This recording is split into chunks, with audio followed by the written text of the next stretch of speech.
Revolução da Graça, Joseph Prince. Capítulo 2. Uma transformação de dentro para fora. Havia sido uma daquelas noites que eles temiam. Famintos e cansados de trabalhar a noite inteira no mar sem pegar nada, os pescadores carregaram suas redes de pesca até a margem, enquanto o sol dourado se erguia sobre o horizonte da Galileia.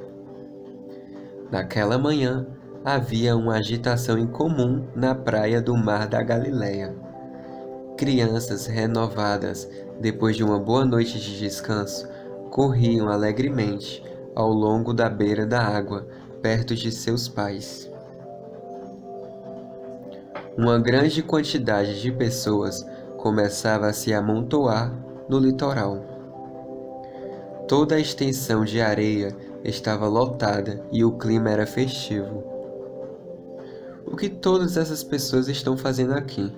perguntava-se Simão Pedro, perplexo e ligeiramente irritado diante das festividades e do barulho da multidão de pessoas que se amontoava em sua praia. Sem dormir e frustrado por não terem pescado nada que justificasse sua árdua expedição pesqueira, ele sacudiu a cabeça e começou a lavar suas redes de pesca. Então ele viu o homem que todos se amontoavam para ver.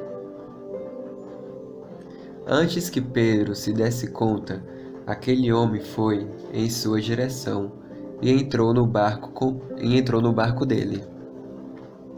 Então ele fez um sinal para Pedro, que juntamente com sua tripulação, instintivamente, agarraram suas redes e voltaram para dentro do barco.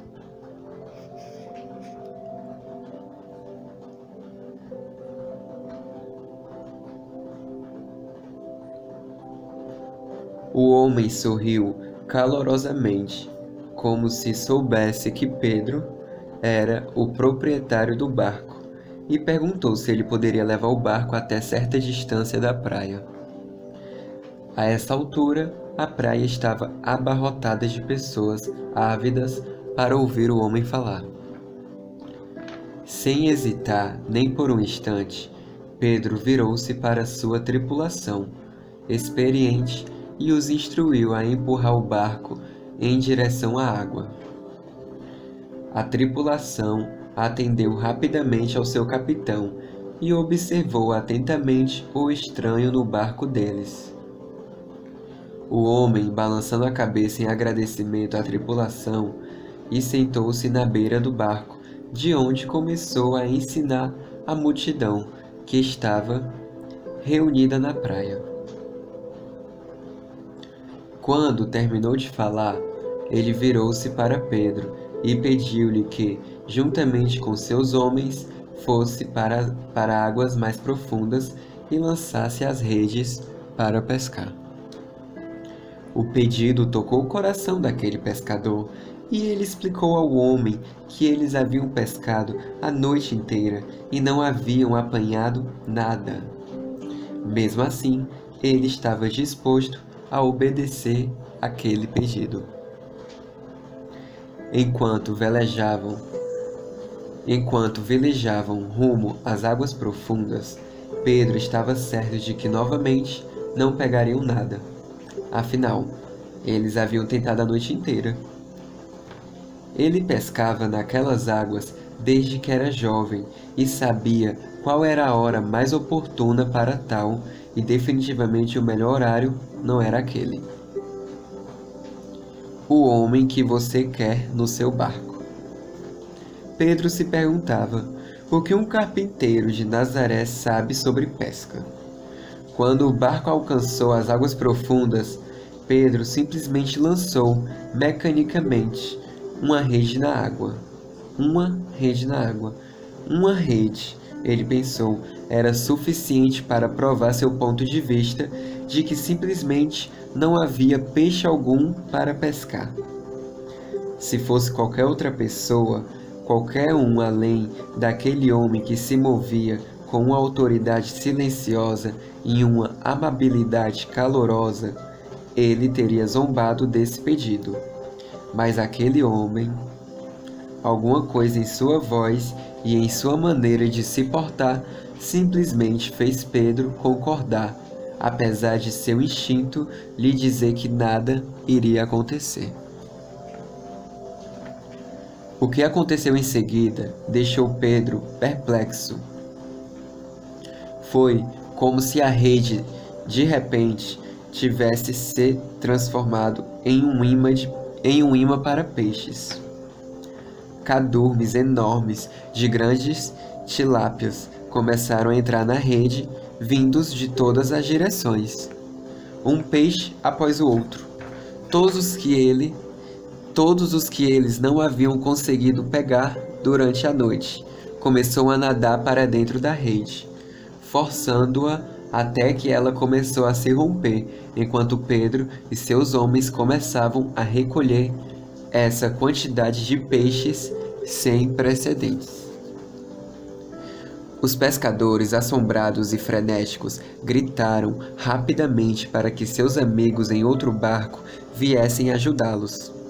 Agora havia 2 barcos lado a lado, com ambas as tripulações recolhendo peixes para dentro. Os homens trabalhavam furiosamente, carregando para os braços os peixes recolhidos com suas escamas prateadas brilhando ao sol, até que ambos os barcos estavam tão cheios que começaram a afundar. Atônito com o que via, Simão Pedro ajoelhou-se diante de Jesus e proclamou. Lucas capítulo 5, versículo 8. Senhor, retira-te de mim, porque sou pecador.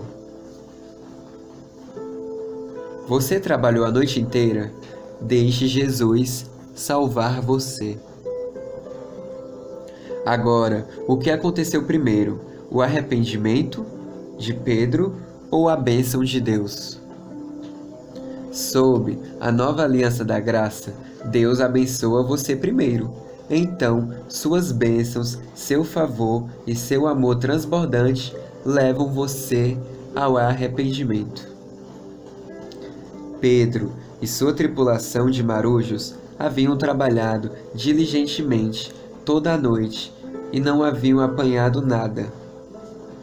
Então, quando Jesus entrou pela primeira vez no barco que pertencia a Pedro, o negócio dele começou a florescer de repente e a prosperar muito além do que ele poderia imaginar. As bênçãos, o favor e o amor transbordante de Deus levarão você ao arrependimento. Você se sente como se tivesse trabalhado a noite inteira sem ter apanhado nada? Talvez você se sinta em uma situação em sua vida profissional que parece ser um beco sem saída. Ou talvez aquilo que você está fazendo para salvar seu casamento simplesmente não esteja funcionando. Talvez você esteja dando duro para tentar criar seus filhos, mas não importa o quanto se esforce ou se dedique para alcançar seu filho, o relacionamento entre vocês simplesmente parece esfriar e ficar mais distante a cada dia. Não é hora de desistir, mas de ouvir seu maravilhoso Senhor e Salvador Jesus. Ouça-o. Em vez de confiar na sua experiência e habilidade, firme-se nele. Você não está sozinho no barco. Ouça-o e faça exatamente o que ele lhe disser para fazer. Nosso Senhor Jesus disse a Pedro para lançar as suas redes, no plural. Pedro disse, sob a tua palavra lançarei a rede, singular. Ver Lucas capítulo 5, versículo 4 ao 5. Não é de admirar que a rede tenha começado a se romper e Pedro tenha tido que chamar seus amigos para ajudá-lo. Jesus é o seu socorro, bem presente na hora da necessidade. Seja qual for a sua luta hoje, saiba que, sem sombra de dúvida, Ele está com você e sabe exatamente como ajudá-lo. Seja qual for a sua luta hoje, Deus está com você e sabe exatamente como ajudá-lo. Não é hora de desistir, mas de ouvir seu maravilhoso Senhor e Salvador Jesus. Ouça-o. Em vez de confiar na sua experiência e habilidade, firme-se nele. Você não está sozinho no barco. Ouça-o e faça exatamente o que ele lhe disser para fazer. Nosso Senhor Jesus disse a Pedro para lançar as suas redes, no plural. Pedro disse: sob a tua palavra lançarei a rede, singular. Lucas capítulo 5, versículo 4 ao 5. Não é de admirar que a rede tenha começado a se romper e Pedro tenha tido que chamar seus amigos para ajudá-lo. Jesus é o seu socorro bem presente na hora da necessidade. Seja qual for sua luta hoje, saiba que, sem sombra de dúvida, Ele está com você e sabe exatamente como ajudá-lo. Deus está com você e sabe exatamente como ajudá-lo. Há também pessoas que estão trabalhando incansavelmente, tentando fazer tudo o que está ao alcance delas para acertar suas vidas e conseguir a aprovação de Deus. Porém, quanto mais elas tentam, mais distantes se sentem dele. Quanto mais se esforçam, mais têm a sensação de que estão constantemente errando e o decepcionando. Elas estão tão irritadas, cansadas e frustradas quanto os pescadores que haviam trabalhado a noite inteira sem apanhar nada. Meu caro leitor, se você se encaixa nessa descrição, quero que saiba que Deus o ama, mesmo com todas as suas imperfeições. Sim, em todos os seus fracassos, em todos os seus erros, Deus ainda ama você. Venha a Ele como você está. Deus ama você, mesmo com todas as suas imperfeições. Venha a Ele como você está. Mas, Pastor Prince, você não entende. Eu tenho um vício terrível. Seja qual for o vício, meu amigo, venha para Jesus. Deixe Jesus abraçar você, envolvê-lo em seus braços e segurá-lo. Não se preocupe nem se deixe consumir pela sua fraqueza. Em vez disso, permita que Ele o ame e o conduza à cura. Jesus irá transformá-lo com seu perfeito amor. Deixe-me consertar minha vida primeiro, depois eu irei. Ninguém tenta se limpar primeiro antes de tomar banho. Jesus é o banho. Venha para Ele com todas as suas inadequações, com todos os seus vícios, com todos os seus hábitos e com todos os seus problemas, e deixe que Ele faça o que faz de melhor. Deixe Jesus salvá-lo e restaurá-lo.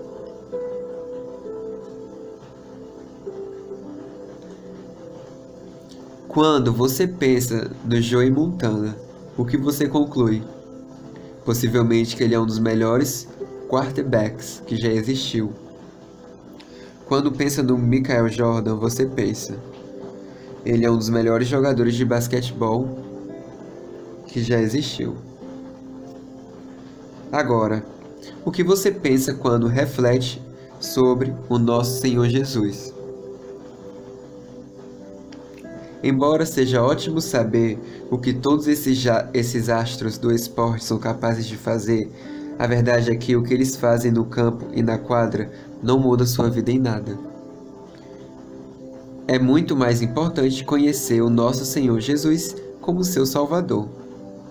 Salvar é a descrição do cargo que Ele ocupa.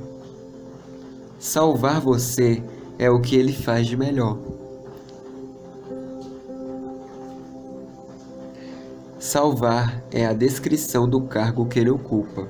Salvar você é o que Ele faz de melhor. Volte para a graça.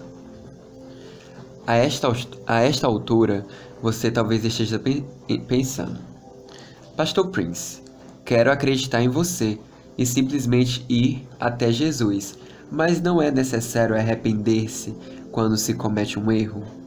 Fui advertido de que pregadores que falam da graça como você não ensinam sobre o arrependimento. Meu caro amigo, quero deixar algo bem claro. Creio de todo o coração em pregar o arrependimento. Deixe-me ensinar a você algo lindo sobre a palavra arrependimento da língua hebraica.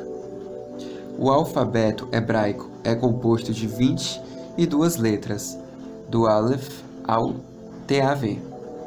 E cada letra hebraica tem uma imagem, um valor numérico e um significado. A palavra hebraica para arrependimento é Teshuvaw,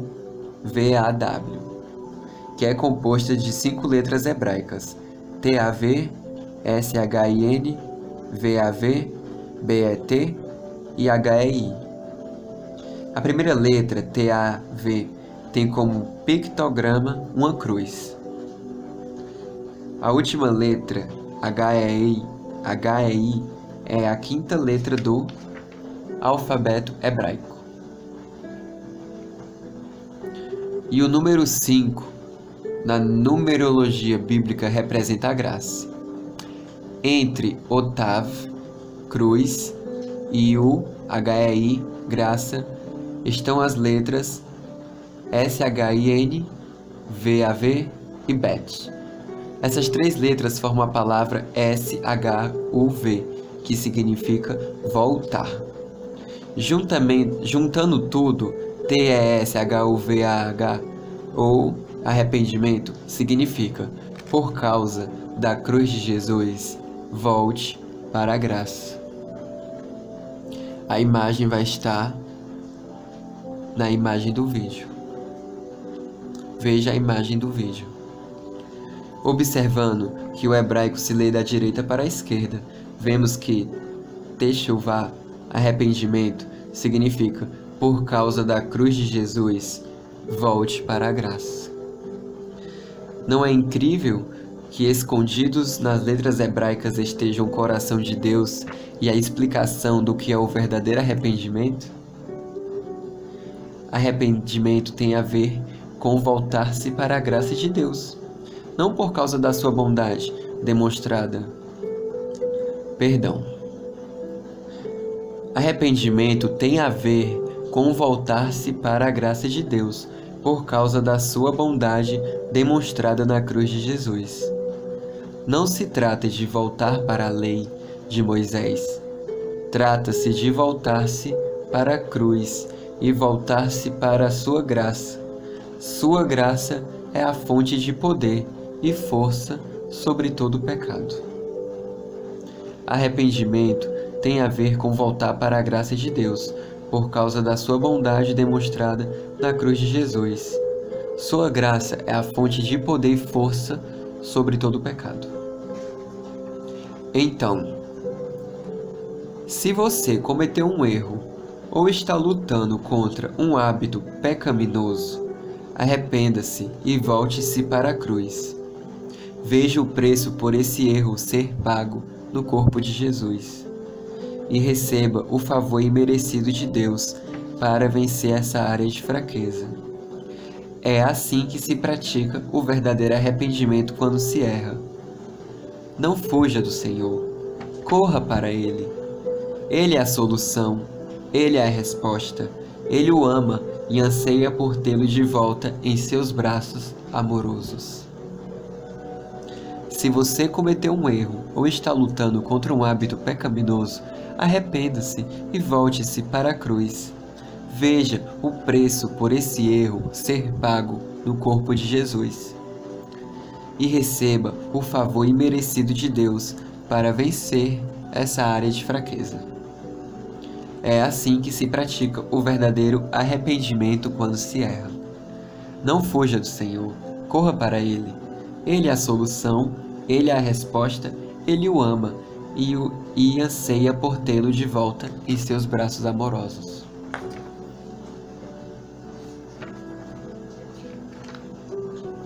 Teste o que você ouve sobre a graça. Se arrependimento é voltar para a graça de Deus, como a graça pode ser uma licença ou desculpa para pecar, como alguns afirmam? A graça é o poder de Deus para vencer todo o pecado. Mas, se alguém que vive em pecado afirma que está sob a graça, deixe-me ser o primeiro a lhe dizer que essa pessoa não está vivendo sob a graça. A autoridade da palavra de Deus proclama que o pecado não terá domínio sobre vós, pois não estáis debaixo da lei, e sim da graça. Romanos capítulo 6, versículo 14. O pecado não terá domínio sobre vós, pois não estáis debaixo da lei, e sim da graça. Ninguém pode usar a graça de Deus para justificar o seu pecado. Isso é contrário à palavra de Deus e contrário ao evangelho da graça. A verdadeira graça anula o poder destrutivo do pecado. Algumas pessoas têm usado a palavra graça inadvertidamente. Elas se autodenominam pregadores da graça, ministros da graça ou igrejas da graça. Mas eu o encorajo a ter discernimento e a testar tudo o que ouve. Apenas porque elas usam a palavra graça em seus ensinamentos, isso não significa que estejam representando com exatidão ou de forma verdadeira o Evangelho da Graça. Teste tudo. Garanta que seu posicionamento contra o pecado seja claro. O pecado é destrutivo e traz consigo uma série de consequências negativas. A consequência de se cometer um pecado não é o juízo ou o castigo de Deus. Assim como colocar sua mão no fogo e se queimar não é um castigo de Deus. Os efeitos destrutivos e dolorosos da queimadura em sua mão não procedem de Deus. Eles são a consequência que você enfrenta por usar seu livre-arbítrio de forma destrutiva. Do mesmo modo, se alguém está deliberadamente brincando com o pecado e vivendo um estilo de vida pecaminoso, essa pessoa sofrerá as consequências destrutivas que vêm com o pecado. Não coloque mais lenha na fogueira. A única maneira de ajudar pessoas preciosas a vencerem o poder do pecado é pregar para elas a maravilhosa graça de Deus. Alguns ministros pensam que, quando existe pecado, eles precisam pregar sermões mais pesados, mais duros e mais rigorosos sobre a lei de Moisés. Creio de todo o coração que eles são sinceros, mas a palavra de Deus nos diz que a força do pecado é a lei. 1 Coríntios capítulo 15, versículo 56. A força do pecado é a lei. Pregar mais sobre a lei é como colocar mais lenha na fogueira. As respostas não são libertas e transformadas quando batemos nelas com a lei de Moisés. Elas são libertas e transformadas quando encontram o amor do seu Salvador. As pessoas são libertas e transformadas quando encontram o amor do Salvador.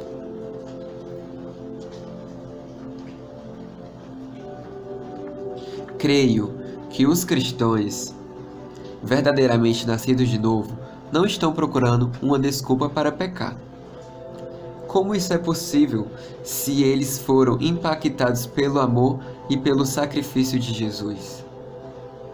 Creio que eles procuram por uma maneira de abandonar o pecado e a prisão do medo, da culpa e da condenação. E quanto mais firmemente prego sobre a maravilhosa graça e o amor incondicional de Deus, mais testemunhos de pessoas que foram libertas de toda espécie de pecados e vícios são recebidos no escritório do meu ministério. Esses relatos nos dizem que o povo de Deus não quer pecar. Ao contrário, ele está vencendo o pecado ao se voltar para a cruz e retornar para a graça. recebemos testemunhos de pessoas que foram libertas da pornografia, do alcoolismo, das drogas e da imoralidade sexual. Ora, esse sim é o poder do nosso Senhor Jesus e Salvador. O pecado não domina mais as pessoas e o verdadeiro arrependimento acontece quando o Evangelho da Graça é pregado. Mude sua maneira de pensar para crer de forma certa. Vimos a palavra hebraica para arrependimento. Agora vamos ver a palavra grega para arrependimento, metanoia. Meta significa mudança, ao passo que noia vem da palavra nous, que significa mente. Por que é importante mudar sua maneira de pensar? Simplesmente porque crer corretamente sempre leva a uma vida reta. Simplesmente porque crer corretamente sempre leva a uma vida reta. Quando você crê corretamente na graça de Deus, na sua justificação em Cristo e em como você foi chamado para ser separado e santo, tudo muda. O amor de Deus toca você no mais profundo do seu coração e você começa a ser transformado de dentro para fora. É a revolução da graça em ação. Você começa a viver acima da derrota e a experimentar vitórias duradouras, porque o poder para combater qualquer tentação não vem de fora, mas de dentro. Isso não depende da sua força de vontade. Depende do poder do Espírito Santo, vivendo poderosamente e ativamente dentro de você, dando testemunho das verdades do Evangelho nas quais você crê. Quando o amor de Deus toca no mais profundo do seu coração, você começa a ser transformado de dentro para fora. Quero compartilhar com você um testemunho precioso que recebi de Robert, que ilustra isso de maneira contundente. Sou um pastor na Carolina do Norte, que trabalha em tempo integral fora do ministério. Também frequentei um seminário teológico. Eu pregava sobre se ter uma vida reta e tentava viver retamente, fazendo cada vez mais para servir a Jesus. Eu tinha muitas responsabilidades e me sentia esgotado. Pensei em deixar o ministério por um curto período para terminar meus estudos. Aquilo tudo era demais para mim. Eu também lutava há 15 anos contra o vício de mascar tabaco. Cheguei a confessar meu vício do púlpito em um domingo. Segurei uma lata de tabaco e disse que eu, assim como Davi fez com Golias, cortaria a cabeça dela e daria sua carcaça como alimento para os pássaros. Cheio de remorso, eu disse às pessoas que havia decidido pôr um fim àquele vício. E muitos foram até o altar naquele dia para lançar fora seus vícios também. Entretanto, tive uma recaída depois de uma semana e senti um enorme peso de condenação. Estou certo de que muitos outros que foram ao altar naquele dia também não tiveram uma vitória duradoura. Eu lutava sem parar e depois desistia novamente, repetidamente. Finalmente, encontrei o ministério de Joseph Prince e um amigo me deu alguns materiais do pastor Prince. Fiquei impressionado com o que estava ouvindo e lendo, porque eu nunca havia ouvido o evangelho ser pregado dessa maneira. Sabia que aquilo era verdade e isso começou a me libertar. Ouvi o pastor Prince pregar um sermão onde ele disse que a solução era desistir de tentar vencer sozinho e confessar ao Senhor: Senhor, eu não posso, mas Tu podes. Esse se tornou meu lema e parei de tentar desistir de usar tabaco. Parei de ficar soterrado sob a culpa e a condenação. Criei e confessei que, embora estivesse lutando contra esse hábito, Deus ainda me amava da mesma maneira e a obra consumada de Jesus ainda me alcançava. Agora posso testemunhar que estou livre do tabaco há mais de um ano. Todas as vezes que um desejo surge, digo ao Senhor que conheço a sua graça e sei o que Ele tem para mim é muito melhor que o tabaco, e então o desejo desaparece. Deus seja louvado! Essa mensagem sobre o favor imerecido transformou minha vida e meu ministério. Agora prego e ensino sobre a graça sempre que subo ao púlpito. Graças a Deus e graças a você, Pastor Prince. Robert, obrigado por compartilhar sua vitória e por encorajar tantas pessoas que estão procurando a chave para a vitória duradoura. Embarque em um ciclo ascendente de vitória duradoura. Meu caro leitor, não importa por quanto tempo você talvez esteja lutando contra um mau hábito, quero que saiba que nunca é tarde demais para convidar nosso Senhor Jesus e sua graça para entrarem na situação. Nunca é tarde demais para voltar para a graça de Deus, o único poder que pode lhe transformar permanentemente de dentro para fora. Talvez você também esteja tentando abandonar algo que o mantém cativo, mas ainda se veja incapaz de se libertar verdadeiramente. Quero que você preste atenção à maneira como Robert encontrou libertação e poder para permanecer em um ciclo ascendente de vitória.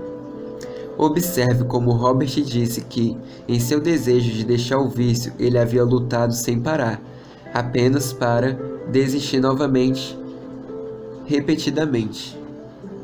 Apesar de se comprometer publicamente em se livrar do seu vício diante de sua congregação, Robert voltou a ser dominado por ele depois de uma semana. Como muitos cristãos sinceros, ele havia trilhado a estrada do remorso e arrependimento inúmeras vezes e ainda não havia encontrado a vitória que necessitava. Mas a verdadeira mudança para Robert aconteceu quando ele descobriu a verdade sobre a graça de Deus, o que o Senhor Jesus havia feito por ele na cruz e como Deus ainda o amava e queria ajudá-lo, apesar dos seus fracassos. E quando ele começou a focar nessas verdades e a se voltar para essas verdades acerca da graça de Deus, todas as vezes que sentiu um ímpeto de retornar ao velho hábito, ele começou a ter vitória sobre o vício. Foi isso que crer corretamente, o verdadeiro arrependimento, fez por Robert. Essa atitude não deu a ele uma desculpa para continuar no pecado ou para considerar o pecado algo sem importância. Não, ela fez dele um vencedor. Crer corretamente o fez testemunhar sobre a maravilhosa graça de Deus em operação na vida de alguém que escolheu depender dessa graça. Observe que a vida reta que Robert queria experimentar tornou-se realidade não quando ele estava se esforçando para que isso acontecesse, mas quando ele descobriu e depois continuou voltando para a graça sempre que se sentia fraco. Essa, caro leitor, é a chave para vencer o pecado e todo cativeiro em sua vida. Se você está tentando abandonar um hábito hoje, eu o encorajo a se voltar para a verdade da graça de Deus, que diz: o que o nosso Senhor Jesus fez por você na cruz é muito maior do que todos os seus fracassos. O que o nosso Senhor Jesus fez por você na cruz é muito maior do que todos os seus fracassos. Que, por causa da sua obra perfeita e consumada, você continua sendo profundamente amado, bem como grandemente abençoado e alguém que tem sobre si o favor de Deus. Aleluia! Quando você permite que essa revelação da graça de Deus lave seu coração vez após vez, é impossível não ser profundamente grato pelo que o Senhor fez por você e pela maneira como a graça fez de você alguém escolhido para brilhar para a sua glória. Você não vai querer continuar no pecado. Em vez disso, descobrirá que cada impulso pecaminoso diminuirá gradualmente até que todos eles desapareçam para sempre. Você embarcará em um ciclo ascendente de transformação duradoura, praticando o retorno da graça. Minha esposa Wendy e eu conhecemos muitas mulheres, esposas e mães, que têm vindo até nós e compartilhando o quanto crer corretamente na maravilhosa graça de Deus as libertou das lutas diárias em seus relacionamentos com cônjuges e filhos. Elas nos contam sobre como ideias profundamente enraizadas que costumavam enganá-las e gerar tensão em sua vida familiar começaram a se dissolver inevitavelmente quando elas permitiram que a graça de Deus as envolvesse e começaram a crer na sua bondade. Coisas que elas haviam tentado mudar sozinhas por anos, como um temperamento explosivo ou uma ansiedade sem fim quanto ao seu desempenho como mães, simplesmente desapareceram sem esforço. Muitas também expressam como, à medida que provaram e descansaram no amor do Pai Celestial por elas, a culpa e a frustração que vinham com o estresse diário da criação de filhos simplesmente deram lugar à paz, a uma sensação permanente de alegria de Deus e, consequentemente, a relacionamentos mais saudáveis com seus maridos e filhos. Meu caro leitor e ouvinte, quer você esteja tentando abandonar um vício, ou queira ser um cônjuge, ou um pai ou uma mãe mais amoroso e capaz de perdoar, sua resposta está naquele que personifica a graça e em regressar para a sua graça todas as vezes que se sentir fraco ou falhar. É isso que significa o verdadeiro arrependimento. Quando cometer um erro, lembre e receba de novo o perdão e a justificação que Jesus preparou para você na cruz. Creia que Ele ainda está ao seu lado, amando-o e trabalhando em você, para que você ande na vida cristã de maneira vitoriosa e abundante. É assim que se pratica o retorno à sua graça. A maravilhosa graça do Senhor trará libertação, um novo começo e novas maneiras de viver e amar, que transformarão radicalmente sua vida, seu casamento e sua maneira de criar seus filhos para a glória de Deus. Fim do capítulo 2. Uma transformação de dentro para fora. Revolução da Graça, Joseph Prince. Experimente o poder de viver livre da derrota. Quando cometer um erro, lembre e receba de novo o perdão e a justificação que Jesus preparou para você na cruz. Creia que Ele ainda está ao seu lado, amando e trabalhando em você, para que você ande na vida cristã de maneira vitoriosa e abundante. É assim que se pratica o retorno à sua graça. A maravilhosa graça do Senhor trará libertação, um novo começo e novas maneiras de viver e amar que transformarão radicalmente sua vida, seu casamento e sua maneira de criar seus filhos para a glória de Deus.